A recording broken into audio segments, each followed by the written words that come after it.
आपने एआई के कोर्सेज कर लिए? Do you know the what is the difference between the classification and regression? These are not the models. These are the type of problems.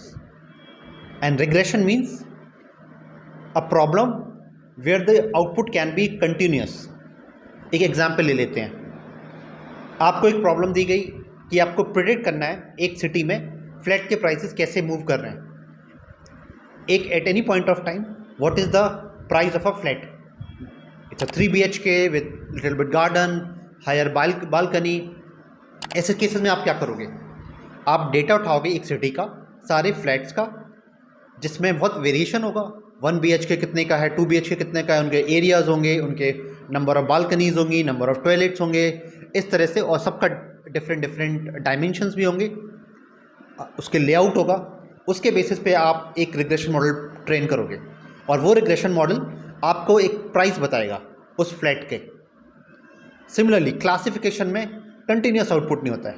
Classification में सिर्फ कुछ categories होती हैं. Categories मतलब आइदर A, B और C. Example के लिए आपको कुछ इमेजेस दी गई, उसमें कैट्स की इमेजेस हैं और डॉग्स की इमेजेस हैं, और आपको एक मॉडल ट्रेन करना है जो दूसरी इमेज को लेके बता पाए इट्स अ कैट और डॉग. इसके अलावा कोई थर्ड कैटेगरी नहीं है. तो थर्ड कैटेगरी अगर हमें इंट्रोड्यूस करनी है वो एक मॉडल के थ्रू फिर से हमें ट्रेन करना पड़ेगा. बहुत बेसिक है बट ये डिफरेंस जानना बहुत ज़रूरी है.